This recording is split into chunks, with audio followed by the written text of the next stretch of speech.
I made a video the other day asking people when was the moment that they came to the conclusion Donald Trump is racist. A lot of people said the Central Park 5. We'll talk about that in another video. For me personally, it was the very fine people on both sides thing. But you also had people that were very fine people on both sides. I remember seeing that clip and feeling like, wow, maybe he is racist. And I just happened to come across this video on YouTube. It basically said that the clip was edited and that I should go back and watch the entire clip. So I watched the entire thing. It got to that point where he says very fine people on both sides. And I'm like, see, that's exactly, I knew he said that. There's no point in me even continuing to watch this. And then it goes on and it gets to the part where he's like. And I'm not talking about the neo-Nazis and the white nationalists because they should be condemned totally. So he said he wasn't talking about the neo-Nazis and white supremacists. Why would they show me part of the story and make me feel like this? Even in the presidential debate against Joe Biden, he brought up the very fine people thing. He said, I think they're fine people on both sides. What American president would ever say, Nazis coming out of fields, carrying torches, singing the same anti-Semitic bile, carrying swastikas, were fine people? Kamala Harris just brought it up on the recent debate. Let's remember Charlottesville, where there was a mob of people carrying tiki torches, spewing anti-Semitic hate. And what did the president then at the time say?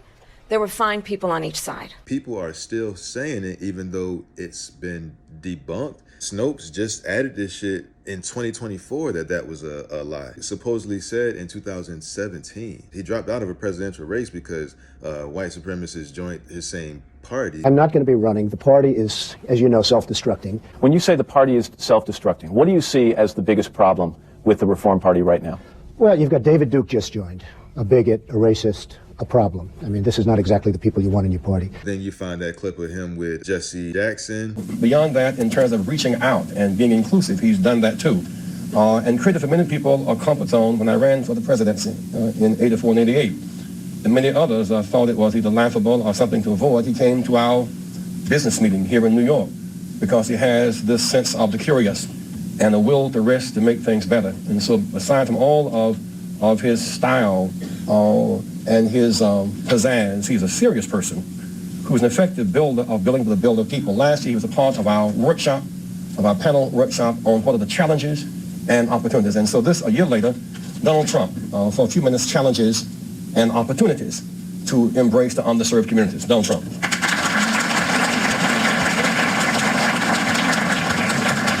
Well, it is an honor to be here. You see the clip with him on The View and him and Whoopi Goldberg. She's saying that they're friends. I don't think I'm going to get Whoopi's vote. If you did, let me just ask, if you did beat... And she likes me. She even put me in a movie. I was just going to say. She put me in a movies, right? A long time ago. And how much did I charge? Nothing. Like they say in the It was a freebie. If you did beat Obama, though. People love this guy. Like Oprah saying that he should run for president.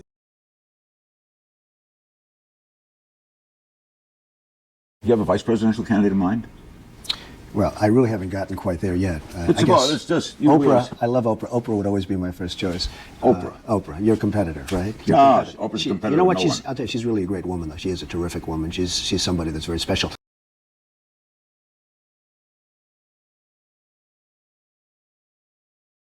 Judge Joe Brown said, I've talked to a number of black entrepreneurs who back in the late 80s and 90s, early 90s, were trying to get financing. They couldn't. Somebody told them to go check with Donald Trump. So they come back and tell me they got a loan from Donald Trump. He gave them a term loan. Show up with the interest in the principal, one check. But they had to go see him personally. They independently relate this tale that when they saw him, he said, this what you're supposed to pay me? This our agreement? Said, yeah. And then tore the check up, shook their hands, and congratulations. Now run your business. And this was when? This was back in the 90s. Waka Flocka talks about how he showed him how to increase his wealth. Get a C Corp to run an LLC. If you want to make it even deeper, go get a trust fund and run the corp that runs the LLC. You want to get even deeper, own two trust funds for your business and your person to run that trust that runs all the business.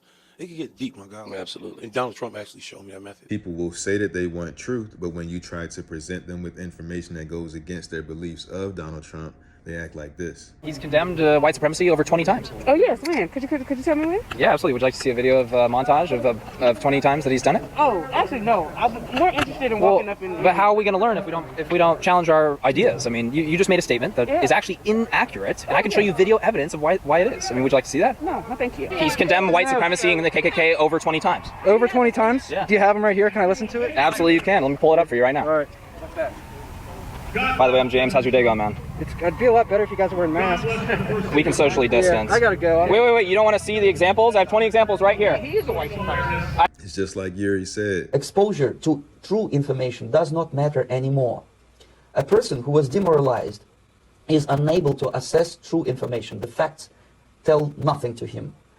Even if I shower him with information, with authentic proof, with documents, with pictures, when a military boot crashes his balls, then he will understand, but not before that. That's the tragic of the situation of demoralization. The populace versus the establishment. Whatever they do to the populist candidate, they're doing to you.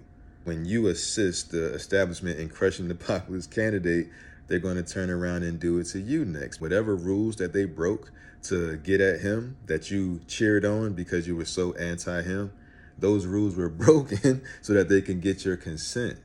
And now that they've used your hatred to build consent to break the rules, now they can turn that same attack towards you. And you've yayed and amened it into existence. If you previously believed that Trump was racist and then something changed your mind, I'd like to know what was that moment. Thank you for watching again. Like I said, I appreciate your time and attention because you can't get it back. Leave whatever opinions that you want in the comments, and I'll see y'all in the next one. Peace.